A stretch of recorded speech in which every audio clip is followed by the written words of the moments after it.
Sikuweza kuamini. Unarudi nyumbani, unafungua friji, unachukua bia baridi, unajilaza kwenye terrace. Mke wako anatayarisha chakula cha jioni na inaendelea hivyo siku baada ya siku. Tunajenga maisha pamoja thabiti yanayotarajiwa salama. Na kisha kwa muda mmoja tu kila kitu kinaporomoka. Ulimwengu wako unavunjika kama gati iliyooza kutoka ndani. Nini kilitokea kwangu? Haikuwa tu usaliti, ilikuwa kashfa unayoiona tu kwenye filamu. Aina ambapo mwenye meli tajiri anakuja, ananong'oneza maneno matamu kwa mwanamke unayempenda wakati wewe unarekebisha boti na unatupa nyavu. Na niligunduaje? Si kutoka kwake. Si kutoka kwa mtazamo wa shaka au manukato yenye nguvu sana. Hapana, nilijua kutoka kwa baharia aliyeitwa Bakari, mtu aliyenuka dizeli na chumvi ya bahari, na alijua siri zote zinazozunguka bandari yetu. Na nilitorokaje? Hii ndiyo sehemu mnayotaka kusikia. Lakini tusikimbilie. Tuanze kutoka mwanzo. Mji wetu wa pwani ni mahali ambapo hupendi kukimbilia. Unaifurahia muda. Hewa imejaa historia, chumvi ya bahari inashikilia mwili, harufu ya mwani na bahari kwenye mapafu. Ikiwa umetembea kwenye uwanja wa bandari asubuhi mapema, unajua mwanga wa dhahabu unaogonga nyumba za rangi laini, sauti ya mawimbi polepole dhidi ya gati. Ilikuwa mji wangu. Ilikuwa maisha yangu. Ninaitwa Jabali Nuru na nilizaliwa karibu kwenye boti ya uvuvi. Si kwa maana halisi, lakini karibu. Baba yangu Hamisi Nuru alikuwa mvuvi maisha yake yote, kama babu yake kabla yake. Hatukuwa matajiri, lakini tulijaribu. Nilijifunza mapema kwamba bahari haijali shida zako, inaendelea kama mawimbi. Katika umri wa miaka 12 nilikuwa nikikatakata samaki haraka kuliko watu wazima wengi. Katika umri wa miaka 16 nilitoka peke yangu na boti ya pili ya baba yangu. Sikuwahi kutaka zaidi. Ni maisha tu baharini, kurekebisha magamba ya boti, kufanya safari, kufurahia utulivu. Na kisha alikuja Zawadi. Zawadi Mbezi aliyekuwa Nuru alikuwa aina ya mwanamke anayefanya kichwa kizunguke. Alikuwa na haiba ya asili ambapo wahudumu walikumbuka oda yake na wageni walizungumza tu ili kumsikia akizungumza. Mzaliwa wa pwani, lakini na ndoto kubwa kuliko bandari yetu ndogo. Alifanya kazi katika duka la mavazi la pwani, duka la kifahari katika mji wa jirani, ambapo wanawake wa likizo na wake za wenye meli walinunua nguo za kitani ghali na vito vya mikono. Alijua kuchanganyika katika ulimwengu huo bila shida, kucheka na wanawake wa madaktari au wa mafuta, kuingia kwenye mazungumzo kuhusu oysters na chakula cha hisani. Kwangu haikuwa shida. Zawadi alikuwa na tamaa, daima na macho mbele, daima akitafuta kitu zaidi ya upeo. Mimi nilikuwa sawa pale nilipokuwa. Siku zangu kwenye gati, mikono chafu ya grisi, kurekebisha boti kwa watu waliokuwa na pesa zaidi ya akili. Nilikuwa na kampuni yangu ndogo, Nuru Marine, na nilifanya safari za uvuvi mbali kama ziada. Nyumba yetu haikuwa kubwa, lakini ilikuwa yetu. Nyumba nyeupe karibu na bahari, iliyoshikiliwa kati ya miti miwili ya mvinje na terrace inayoangalia bahari. Niliijenga mimi, ubao baada ya ubao, wakati Zawadi alichagua rangi ya dirisha kijani kibichi, kijani kile kirefu kinachokuwa kina wakati jua linapiga. Alipenda nyumba hiyo. Angalau ndivyo nilivyoamini. Maisha yetu yalikuwa thabiti, yanayotarajiwa na kwangu kamili. Asubuhi nilikuwa ninaamka mapema kabla jua halijachomoza. Nilitoka kitandani bila kumwamsha, nilipanda gari langu la zamani lenye kutu la miaka ya mapema ya 2000 kuelekea bandari. Nilichukua kahawa kutoka kioski ya kahawa ya bandari, kioski inayosimamiwa na shangazi Asha, aliyewahudumia baharia espresso moto tangu kabla sijazaliwa. Habari Jabali, alisema akiweka kikombe kabla sijafungua mdomo. Unatoka leo? Labda baadaye, nilijibu nikinywa. Kwanza lazima nimalize injini kwenye boti ya mpira. Bandari ilikuwa nyumba yangu ya pili. Nilijua kila boti, kila mwenye meli, kila kipimo cha mawimbi. Gati zilikuwa ulimwengu wenyewe, wavuvi, wenye boti za starehe, fundi, wapakiaji, wote walipangwa na bahari. Tulisaidiana, tulishiriki kile tulijua, tulifunga midomo wakati inahitajika. Nilidhani Zawadi anaelewa ulimwengu huo. Mwanzoni mwa ndoa alipenda kutoka nami. Aliamka alfajiri ili kunifuatana, amevalia koti langu kubwa sana, thermos ya kahawa mkononi wakati mwanga wa asubuhi ulipiga mawimbi. Alikaa mbele, miguu iliyovuka, macho yamepotea kwenye upeo, na alisema, naweza kufanya hivi maisha yangu yote. Lakini maisha yote yanabadilika haraka. Mwanzoni nilifunga macho. Baadhi ya jioni za kuchelewa dukani, chakula cha kazi mara kwa mara, Zawadi akisema kufanya mitandao. Alikuwa daima mwenye tamaa, daima alitaka zaidi ya maisha yetu ya utulivu. Ilikuwa moja ya mambo niliyompenda ndani yake. Lakini kisha kila kitu kilishuka haraka mno. Wardrobe yake ilibadilika siku moja hadi nyingine. Vazi nyepesi na viatu vya chini viliisha. Mahali pao alama za kifahari, visigino visivyolingana na sakafu iliyochakaa ya duka. Kisha vito. Bangili ya dhahabu yenye almasi ndogo ilionekana kwenye mkono wake jioni moja. Niliona tukiwa kwenye terrace tukiangalia boti zikirudi. Bangili nzuri, nilisema nikinywa bia. Alishusha macho kama alikuwa amesahau. Ahi. Alicheka polepole akizungusha glasi ya divai. Zawadi ndogo kutoka kwa mmiliki. Tumefikia malengo. Zawadi ndogo. Katika duka la mji wa jirani. Nilijua mshahara wake, nimeona stakabadhi za malipo. Sehemu kama hizo hazitoi bangili zenye almasi kwa kufikia lengo. Sikusema chochote. Lakini tumbo lilizungumza peke yake. Haikuwa tu nguo au vito. Zawadi alikuwa akirudi nyumbani kila mara baadaye. Kwanza saa moja baada ya kufungwa. Kisha saa 2. Kisha saa 3. Jioni moja nilikuwa nikifanya kazi kwenye injini ya nje katika karakana wakati gari lilisimama kwenye barabara ya nyumba Ibalina nyeusi mpya kabisa. Si yake. Nilitoka nje hasa aliposhuka upande wa abiria, ishara ndogo ya mkono kabla ya kufunga mlango. Gari halikusimama, lilitoweka gizani. Nilijisafisha mikono kwenye kitambaa, moyo ukipiga kwa kasi. Nani alikuwa? Zawadi alinichunguza kidogo akipita, akaweka begi kwenye benchi. Mteja tu wa duka. Alinipa lift. Nilikunja uso. Tangu lini wateja wanakurudisha? Alivuta pumzi akitoa viatu kwa teke. Ilikuwa usiku. Gari langu lilikuwa limeegeshwa barabara chache mbali, alisisitiza. Kuna shida gani? Sikujibu. Nilipiga kichwa tu. Lakini nilitazama. Iliendelea. Nguo ghali. Macho ya siri kwenye simu alipofikiri sioni. Miadi kila Ijumaa jioni, daima jioni za mitandao, daima kazi. Mwanzoni nilitaka kumwamini. Labda ilikuwa kweli kazi. Labda alikuwa akiingia katika ulimwengu wa juu ambao alikuwa akiota daima. Nilijua Zawadi alitaka zaidi ya kukaa kwenye kaunta ya duka. Lakini kitu hakikuwa sawa. Na kisha jioni moja jina lilianguka. Kasim Alawi. Sikuwa nimemkutana naye, lakini katika bandari yetu kila mtu alimjua. Pesa za zamani, mwenye meli, aina anayemiliki si yacht pekee bali pia gati zinazotia nanga. Aina anayeonyesha utajiri bila kuhitaji kufungua mdomo. Zawadi hakuwa amemtaja hapo awali. Na ghafla, Kasim anafikiria kuendeleza sehemu ya pwani. Kasim ametualika chakula wiki ijayo cha kipekee sana. Kasim ni mwenye maono, unapaswa kumsikia akizungumza biashara. Nilinyamaza, lakini ndani nilihisi uzito. Kuzama polepole tumboni. Kama unavyokuwa mbali baharini na hali inabadilika, mawimbi yanapanda, upepo unazidi na unajua.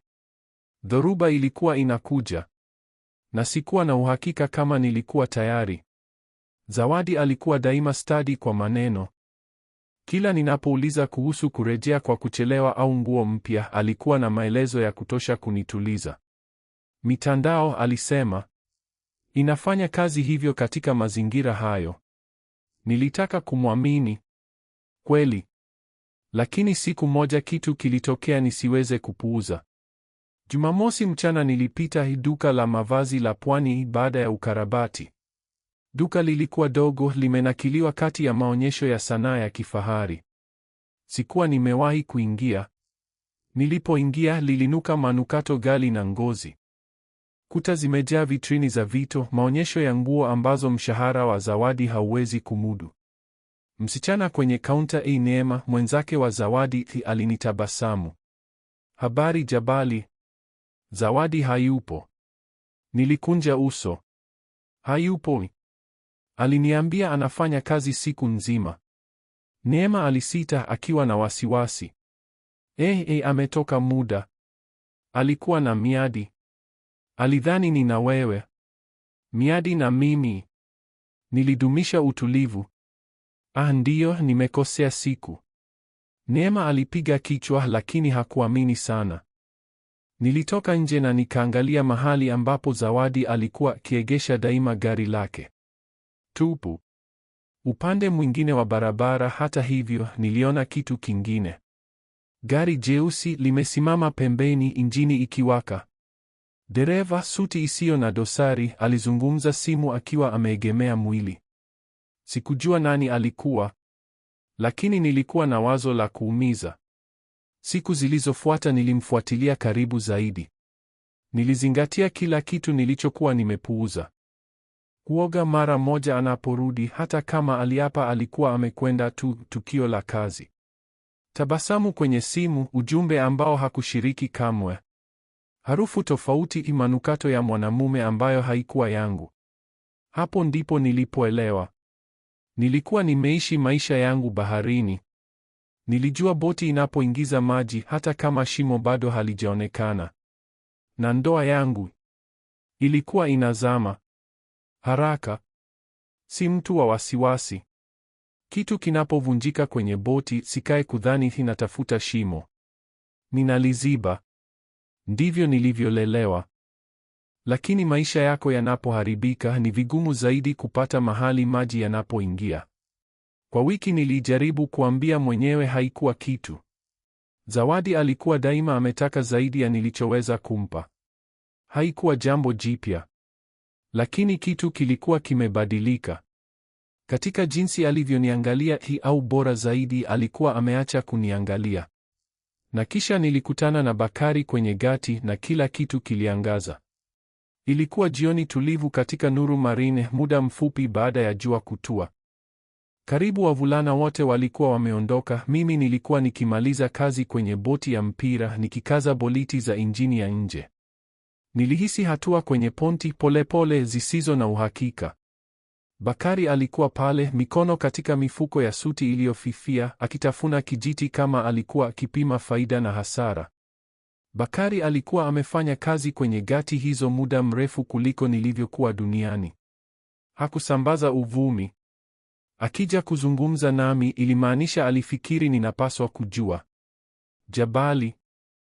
Alisema jina langu polepole, akiangalia zaidi ya bega. Niliweka ufunguo. Nini, Bakari? Alivuta pumzi. Sikiliza rafiki, sikutaka kusema. Si mambo yangu. Lakini sauti ilishuka. Nimemwona. Hakuhitajika kuuliza nani.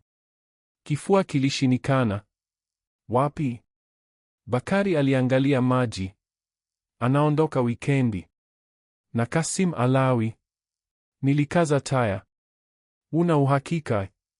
Alipiga kichwa. Nimewaona mara nyingi. Ijumaa jioni anapanda yacht yake, upepo wa bahari. Anakaa wikendi nzima. Anarudi Jumapili jioni. Alisita kisha akaongeza, sitaki kuleta fujo. Ulikuwa na haki ya kujua. Hakusubiri jibu. Alinipiga bega na kuondoka, akiniacha pale nimeshikilia mti wa msaada kwa nguvu sana hivi kwamba viungo vilikuwa vyeupe. Jioni hiyo karibu sikugusa chakula cha mchana. Zawadi alirudi nyumbani kwa kuchelewa, akijitetea kwa shida dukani, akatupa begi kwenye benchi kama alikuwa na dhamiri safi. Alinibusu shavu, lakini kichwa kilikuwa mahali pengine. Nilimwangalia kweli, na kwa mara ya kwanza sikumtambua mwanamke aliyekuwa mbele yangu. Nilihitaji ushahidi. Asubuhi iliyofuata nilimpigia Kamau Otieno. Kamau, polisi wa zamani wa idara ya upelelezi aliyekuwa mpelelezi wa faragha. Aina anayechimba ukweli safi kuliko jembe. Ikiwa kulikuwa na kitu angekipata. Tulikutana katika kioski ya kahawa ya bandari, kioski isiyo na mapambo karibu na bandari ya zamani ambapo kahawa ni kali na huhitaji kuandika oda. Kamau alikaa mbele akaweka kikombe. Niambie yote. Nilidumisha sauti tulivu nikihesabu ukweli, kurejea kwa kuchelewa, shauku ya ghafla kwa mitindo ghali, Ijumaa zenye udhuru kamili wa kuwa mahali pengine. Na bila shaka jina. Kamau aliinua kinywa cha jicho. Kasim Alawi. Nilipiga kichwa. Unamjua? Alicheka. Kila mtu anamjua. Anafikiri pesa zinamlinda. Alipiga kalamu kwenye daftari. Nitaanza leo usiku. Wiki moja baadaye Kamau alitelezesha folda kwenye meza. Tulikuwa kwenye gari langu, limeegeshwa chini ya mlima karibu na bandari, mahali ambapo hakuna angevuruga. Niliangalia folda nikijua ndani kulikuwa uthibitisho wa kile nilichokuwa nimejua tayari. Niliifungua. Na hapa alikuwa. Zawadi. Kwenye staha ya upepo wa bahari, glasi ya champagne mkononi, akitabasamu kwa Kasim kama walikuwa pamoja daima. Picha nyingine mkono wake kwenye mgongo wake alipokuwa akipanda, mwili ukiinama kuelekea wake. Kisha nyingine chakula cha mishumaa kwenye staha, sahani nusu tupu, chupa ya divai kati yao. Mapigo yalinipiga kwenye mahekalu. Nilivinjari. Tarehe. Mahali. Si yacht pekee, hoteli za kifahari, spa, migahawa ya juu. Na hapo kitu kisicholingana. Stakabadhi. Chakula katika migahawa ya bahari, nguo za stilisti katika mji wa jirani, spa katika hoteli ya kifahari. Lakini hazikuwa zimechukuliwa kwenye kadi ya Zawadi. Kwenye ya Kasim. Zote. Nilikaza taya. Hivi ndivyo alivyofanya. Hakuwa ameshinda bahati nasibu, alikuwa anatumia tu pesa za mwingine. Kila kitu ndani yake kilikuwa kimebadilika hadi manukato, lakini mabadiliko makubwa yalikuwa kwamba hakuwa analipa tena chochote. Ilikuwa Kasim anayelipa. Kamau aliegemea kiti akinichunguza. Inatosha? Nilivuta pumzi polepole. Ilikuwa zaidi ya kutosha. Nilifunga folda, nikaweka kwenye dashibodi na nikaangalia maji meusi ya Ghuba. Hatua inayofuata? Aliuliza Kamau. Sikujibu mara moja. Nilijua nilichotaka kufanya. Kwenda moja kwa moja bandarini, kumshusha kutoka yacht hiyo laana, na kufanya Kasim Alawi asikaribie tena mke wangu. Lakini Zawadi hakuwa pekee anayejua kucheza kwa muda mrefu. Niliunda tabasamu, nikaanzisha gari na nikasema kitu pekee kilichokuwa muhimu. Nadhani ni wakati wa kusherehekea maadhimisho yetu. Bandari yetu iling'aa chini ya mwanga laini wa jua la majira ya kuchipua. Hewa ilinuka chumvi na jasmini, aina ya jioni inayofanya watalii wapende pwani. Ghuba ya yacht ilikuwa tulivu, kioo kamili cha anga. Jioni bora kwa safari ya maadhimisho baharini. Na kwa mtego. Katika wiki zilizopita nilikuwa nimefanya mjinga. Nilitabasamu Zawadi alipoondoka kwa jioni zake za mitandao. Nilimbusu alipotoka na nguo ambazo sikuwa nimelipa. Nilifanya kama ninaamini kila udhuru. Lakini ukweli, nilijua yote. Na jioni hiyo angejua nimejua. Kila kitu kilianza na barua pepe rahisi. Kwa Amina Alawi. Nilisita kumhusisha. Mke wa Kasim alikuwa mmoja wa wanawake wale wenye neema bila juhudi, mwenye ustadi, mwenye miunganisho, aina anayeharibu sifa kwa kunong'ona kwenye kinywaji katika klabu ya baharini. Nilimjua kidogo, isipokuwa alionekana mara chache zaidi hadharani na mumewe, lakini nilihisi hakukuwa gizani kuhusu tabia yake. Niliambatanisha picha tatu. Zawadi na Kasim kwenye upepo wa bahari, mkono wake kwenye kifua chake. Chakula cha mishumaa, glasi mbili zinazogusana. Na mwisho stakabadhi ya hoteli. Moja kati ya nyingi. Hakuna ujumbe mrefu. Ukweli tu. Amina, nadhani unapaswa kujua anachofanya mume wako. Salamu, Jabali Nuru. Sikutarajia jibu la haraka. Lakini simu ilipotetema mchana, niliona nambari isiyojulikana. Amina Alawi, nipigie. Nilitoka kwenye ponti nyuma ya warsha, mbali na kelele, na nikapiga nambari. Alijibu kwa mlio wa pili.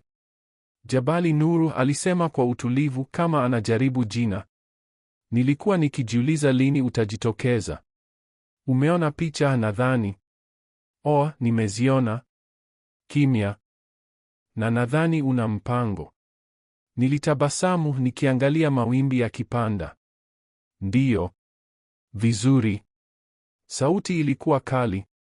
Kwa sababu nami ninao. Ilinivutia. Ninasikiliza.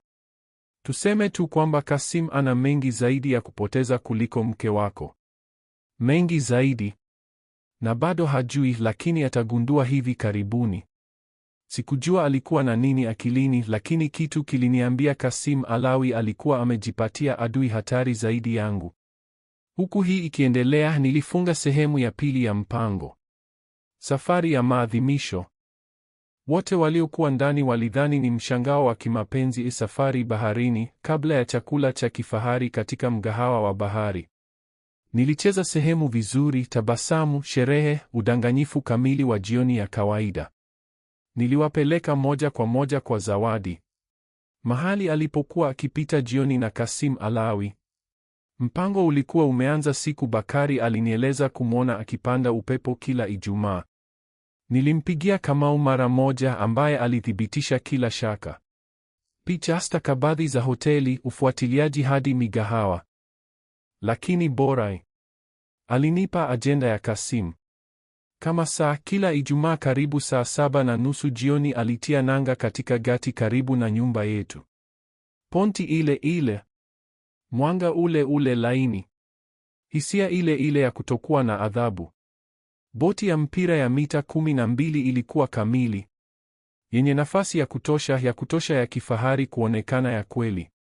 Champagne katika baridi, sahani ya samaki kutoka mgahawa wa bahari, jazz laini kwenye spika. Yote kama Zawadi alivyotarajia. Isipokuwa undani mmoja. Sikumchukua barabarani. Nilipeleka familia yake na marafiki zake kuzunguka polepole mbele ya gati. Moja kwa moja mbele ya upepo wa bahari. Moja kwa moja mbele ya uongo alioishi. Guba ilikuwa ya mafuta jioni hiyo. Jua lilikuwa linatua nyuma ya milima likitia dhahabu mji. Zawadi yuko wapi? Aliuliza Furaha, kinywa champagne. Anatufuata, nitamchukua baadaye, nilijibu nikirekebisha usukani tukiikaribia. Tufanye mzunguko kwanza. Hakuna aliyepumua. Hakuna aliyeshuku chochote. Hadi tulipoona yacht. Upepo wa bahari. Imesimama mahali pake, magamba meupe yaliyoangaziwa, staha ya juu ikiwa hai. Vicheko, muziki laini, glasi zinazogongana. Na kisha yeye. Zawadi. Kwenye staha ya juu, glasi mkononi, amezungukwa na anasa. Vazi jekundu laini alilovaa sikuwa nimewahi kuona. Bangili ya dhahabu iling'aa alipoinua glasi kuelekea mwanamume karibu naye. Kasim Alawi. Nilikaza usukani. Zawadi alijinamisha kuelekea yeye, akicheka maneno yake, vidole vikigusa mkono kama hapo awali vilivyogusa yangu. Ishara ya asili bila kufikiria. Niliona muda, hasa alipoona boti yetu. Mabega yakikaza, glasi ikisimama, midomo ikifunguka bila sauti. Familia yake ilimwona katika muda ule ule. Sauti ya Furaha ilivunjika. Mama yake alikaza, glasi hewani. Salim alipiga kope kama akikataa picha. Na mimi nilitabasamu na nikaikaribia boti. Sikusema neno. Bado. Nilimwacha aone nani alikuwa ndani. Aelewe kile kilichokuwa kitarudi. Hakufikiria nilikuwa nimesubiri muda huo kwa wiki. Kwamba nilikuwa nimezungumza tayari na mke wa Kasim. kwamba kabla ya usiku kuisha maisha yake mawili kamili yangezama. Na angeweza tu kutazama. Ulimwengu ulipunguza kasi. Kelele nyepesi kwenye boti yangu zilikufa ghafla wakati, mmoja baada ya mwingine, wote waliona nilichoona.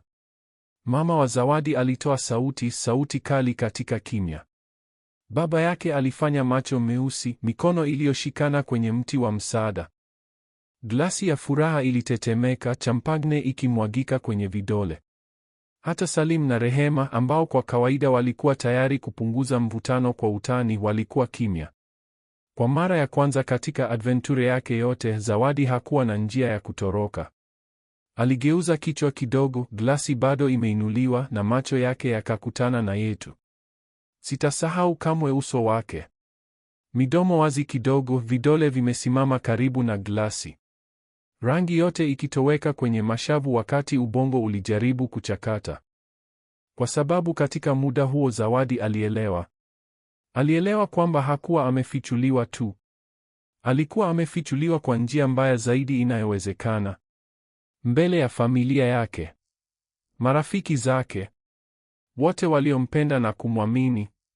Nilimwacha achemshe katika muda huo. Kisha niliinua glasi yangu polepole kwa makusudi. Na kwa sauti ya kutosha kusikika kwenye ponti yote nikasema, kwa Zawadi, mwigizaji bora wa pwani yetu. Ilikuwa kama ulimwengu ulishika pumzi. Zawadi alijinyoosha ghafla, mgumu kama angevunjika. Macho yake yalikimbia kwa mama yake, yameharibiwa, kisha baba yake, taya iliyokazwa sana hivi kwamba ilionekana karibu kuvunja jino. Kisha Furaha aliyemwangalia kama mgeni. Kasim alienda karibu naye. Polepole. Mwenye hesabu. Tabasamu yake ya uso ikitetemeka kidogo, kama mtu anayeona ardhi ikitoweka chini ya miguu. Niligeuka kwake, sauti tulivu lakini kali. Na Kasim, inatumai mke wako alidhamini picha niliyomtuma. Kwa mara ya kwanza jioni hiyo alipoteza kinyago. Tabasamu lilikufa, vidole vilishikana kwenye mkono wa kiti. Zawadi aligeuka kwake akiogopa. Jabali, Niliinua mkono. Hapana. Neno moja na akanyamaza. Niliona hofu katika macho yake, utafutaji wa kukata tamaa wa njia ya kutoka, udhuru, uongo wa kuokoa. Lakini hakukuwa. Si wakati huu. Si wakati maisha yake yote yalipoporomoka mbele yake. Mama wa Zawadi alizungumza kwanza. Sauti inayotetemeka lakini nzito kama nyundo. Zawadi, alinong'ona. Niambie, si kweli? Zawadi alimeza. Midomo ilisogea, hakuna sauti. Baba yake alichukua hatua mbele, akimwangalia kama hakumtambui. Hivi ndivyo ulivyokuwa ukifanya? Sauti ya chuma na moto. Kutudanganya? Furaha alitikisa kichwa tena na tena, kama kuamka kutoka ndoto mbaya. Na Zawadi alionekana ameharibiwa, kwa sababu hakukuwa tena njia ya kujitoa kwa maneno. Kasim alijaribu kuingilia. Alisimama akisafisha koo, akijaribu kurejesha udhibiti. Njooni, tulizeni, tunaweza. Niligeuka kwake na kwa mara ya kwanza niliacha tabasamu kuanguka. Nyamaza, Kasim. Alinyamaza ghafla. Vizuri. Kwa sababu haikuwa muda wake. Haikuwa yake kuokoa uso. Ilikuwa ya Zawadi kusimama katikati ya magofu ya chaguo zake. Nilimwacha kimya kimzidishe, kiweze juu yake hadi karibu asipumue. Kisha nilivuta pumzi, nikaweka glasi na nikasema maneno pekee yaliyobaki. Twende zetu. Na nikaondoka. Sikuangalia majaribio yake ya maelezo. Sikusubiri kuona maisha laini ya Kasim yakiporomoka. Sikuhitaji. Kwa sababu nilikuwa nimeshinda tayari. Nyumba ilikuwa tofauti usiku huo. Nyumba nyeupe ile ile karibu na bahari, iliyoshikiliwa kati ya miti miwili, terasi ile ile inayotoa sauti, upepo wa bahari ule ule unaoingia kutoka madirisha yaliyo wazi. Lakini hewa ilikuwa nzito zaidi. Imekaa kama mahali ambapo tayari yameachwa. Nilikuwa nimekaa sebuleni na mwanga dhaifu, glasi ya grappa mkononi, nikisikiliza saa ya ukuta ya zamani ikipima sekunde. Karatasi za talaka zilikuwa kwenye meza ndogo, zimepangwa karibu na folda nene. Sikusubiri sana.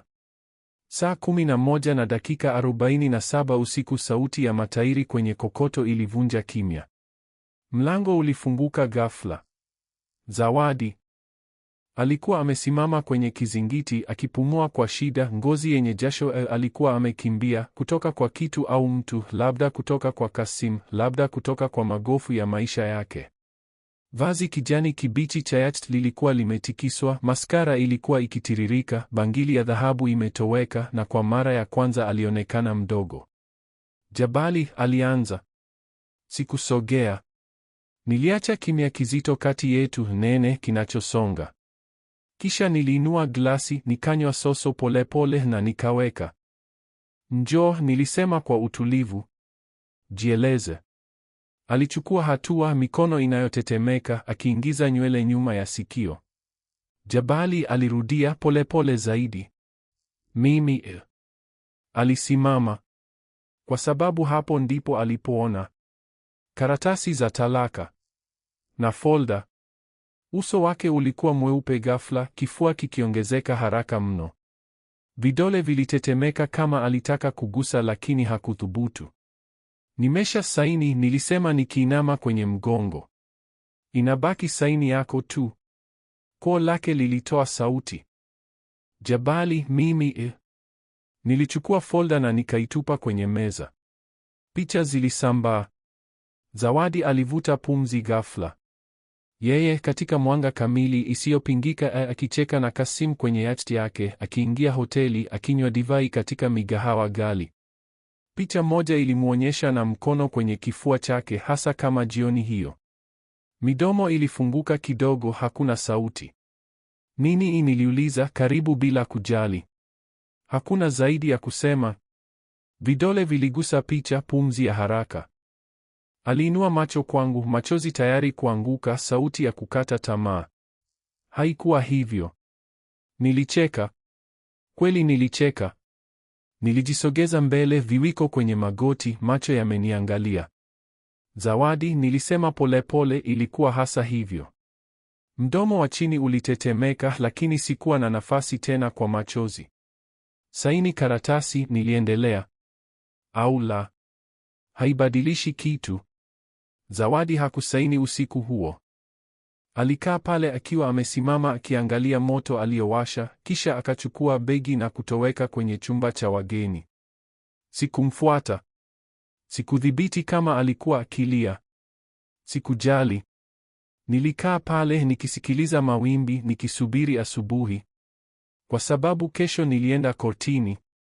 Na sikuhitaji ruhusa yake. Siku iliyofuata Amina Alawi alifika kwenye gati karibu na nyumba yetu. Na hakuwa peke yake. Nilisikia juu ya onyesho kabla ya kuiona. Niliposhuka kwenye gati, nusu ya baharia walikuwa tayari pale wakitazama maonyesho. Amina wima kwenye ponti, valisi kubwa ya kifahari karibu, miwani ya jua iliyoshushwa kwenye pua, hewa ya mtu aliyekuja kutangaza vita. Kasim kwenye yacht, barefoot, shati nusu buttoned, kiburi cha kawaida kilibadilishwa na kitu kipya. Hofu. Amina, tufikirie. Alishika valisi na kwa ishara kali alitupa majini. Pluf. Kimya. Kisha akachukua nyingine. Kasim aliruka. Acha. Valisi nyingine. Pluf nyingine. Suti zake za kipimo zilizopotea. Viatu vya Italia vilivyoelea. Kila kitu kilichokuwa muhimu kwake, kipande kwa kipande, kinachozama katika guba. Amina aligeuka kwake akitoa miwani polepole, na alipozungumza sauti ilikuwa baridi ya kutosha kuganda bahari. Hivi ndivyo kufikiria, mpenzi. Kisha alipanda gari na akaondoka. Nilimtazama Kasim akikaa pale amesimama, amepigwa butwaa, mbele ya wardrobe yake ya kifahari ikizama. Ningeweza kuondoka.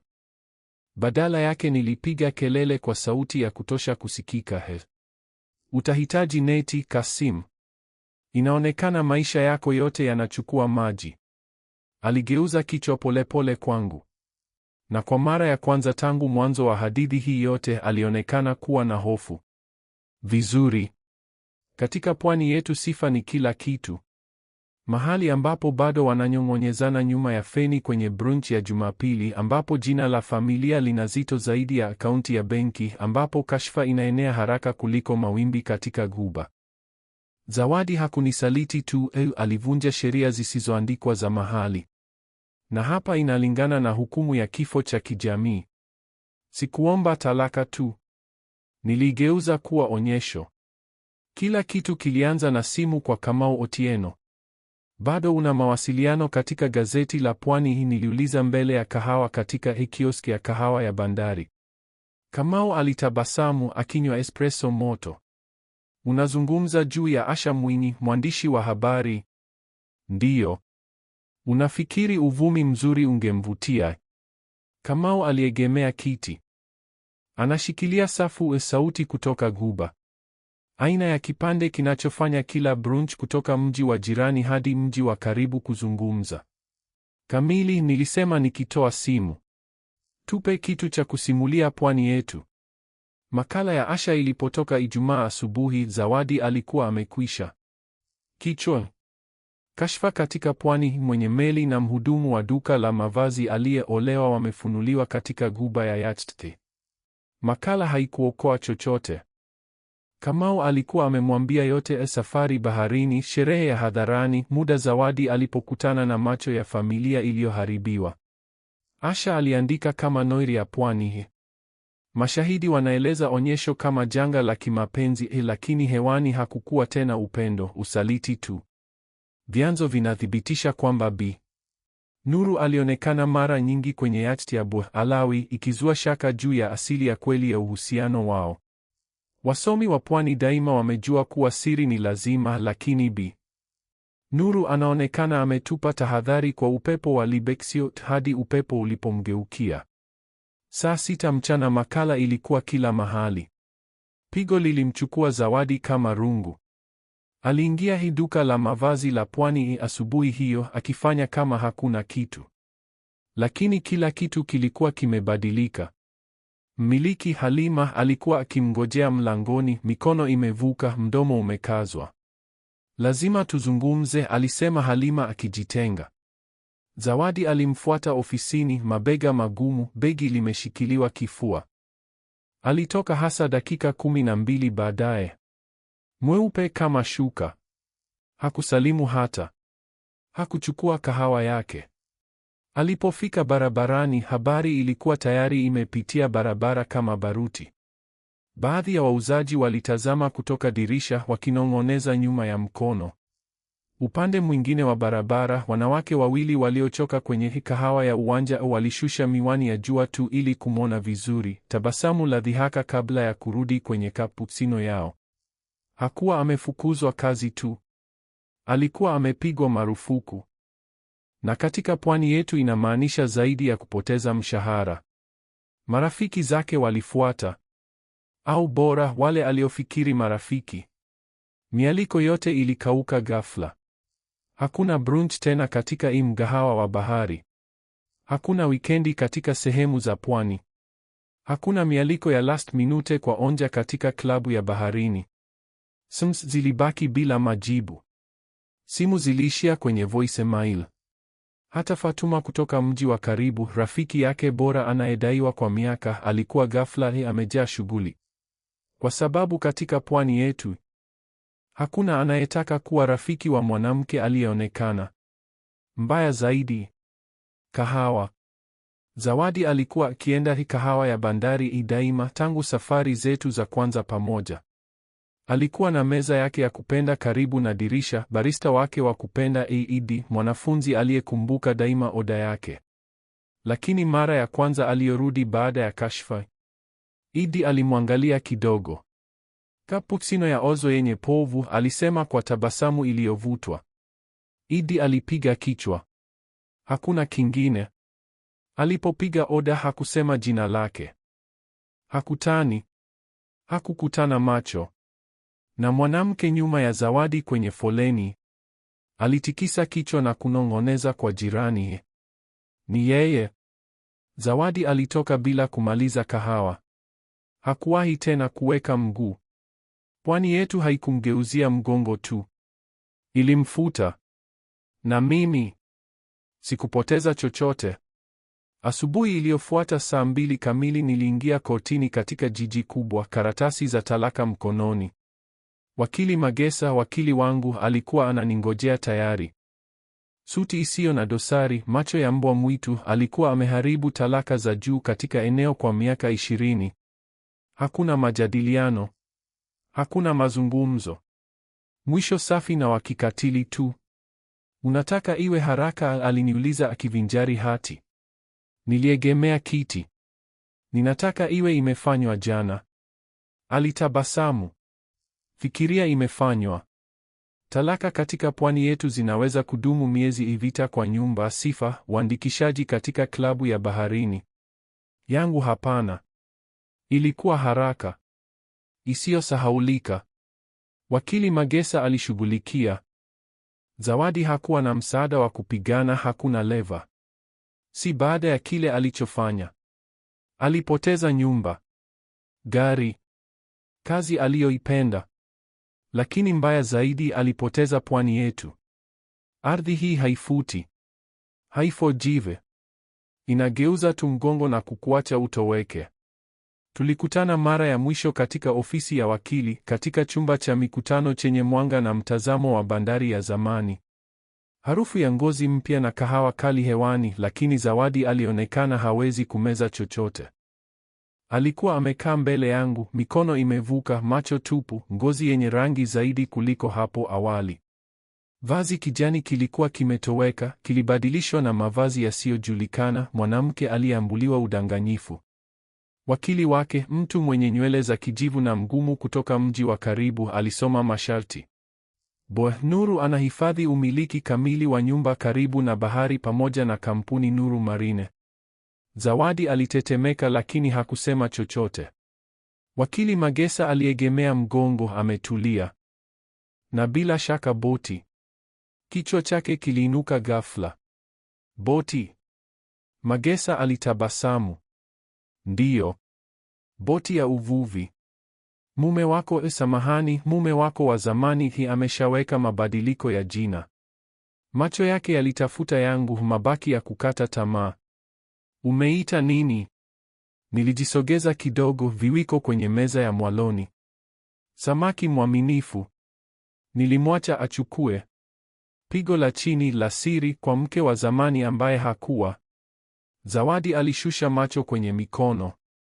Wakili wake alikohoa aibu.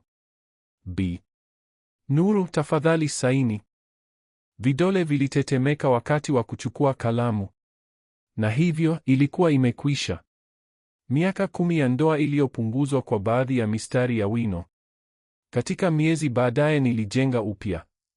Niliweka muda wote katika Nuru Marine, nikaendeleza kampuni. Mikataba mikubwa, ajira, jina lililopita pwani yetu hadi miji ya jirani. Lakini bora, boti. Uzuri wa kweli, boti maalum ya mita 11 iliyotengenezwa kwa mbali. Magamba imara, planning kamili na jina lililofanya baharia wote watabasamu. Samaki mwaminifu. Kikumbusho. Somo. Na boti nzuri sana. Nilabadilika baada ya talaka. Si mwenye uchungu, sikuhitaji. Nilikuwa nimeshinda. Niliamka mapema kabla ya alfajiri kama daima. Nilitoka na samaki mwaminifu, jua likitia dhahabu mawimbi, injini ikivuma chini ya mikono. Nilipita siku nikifanya nilichopenda, kurekebisha magamba, kubeba wateja, kupumua chumvi badala ya uongo. Pwani yetu ilijua hadithi yangu sasa. Na inaheshimu mtu anayechukua mapigo lakini hazami. Nilikuwa na wateja wa kudumu waliopita tu kuuliza jinsi nilivyokuwa. Shangazi Asha wa kiosk hakuwa ananifanya tena kulipa kahawa. Hata baharia, wale waliokuwa wanajua juu ya Zawadi kabla yangu, walinichukulia tena kama mmoja wao. Na Kasim Alawi. Ndoa imekwisha, mzunguko wa kijamii umetoweka, sifa imeungua. Alijaribu kuuza upepo wa bahari, lakini hakuna katika pwani yetu aliyetaka boti iliyolaaniwa. Kwa hivyo inaoza pale kwenye ponti kama mifupa. Sikumwona tena baada ya hadi jioni moja, miezi 6 baadaye, nilipokuwa nikitia nanga karibu na nyumba yetu muda mfupi kabla ya jua kutua. Maji yalikuwa laini, anga iliyopigwa rangi ya chungwa na waridi. Nilizima injini, boti ikizunguka polepole, hewa ya chumvi nene kwenye mapafu. Na kisha nilimwona Zawadi. Amesimama mwisho wa ponti, mikono imeshikana karibu na mwili, upepo ukicheza kwenye sweta. Alionekana mdogo zaidi, kama mtu aliyepita miezi akijaribu kukimbia kivuli chake. Hakusema chochote. Alikaa pale akinichunguza, akiangalia boti ambapo hakuwa na nafasi tena. Akiniona nikienda. Sikusalimu. Sikupiga kichwa. Nilimtazama tu upeo, nikasukuma leva na nikaacha samaki mwaminifu ateleze kuelekea mbali, nikimwacha Zawadi nyuma na kampuni pekee kumbukumbu za maisha aliyotupa nje ya boti. Shiriki maoni yako kwenye sehemu ya maoni. Kama ungekuwa kwenye nafasi ya Shujaa, ungeita nini boti yake baada ya talaka yake? Kama umefurahia hadithi hii, jiandikishe kwenye kituo na utoe laiki.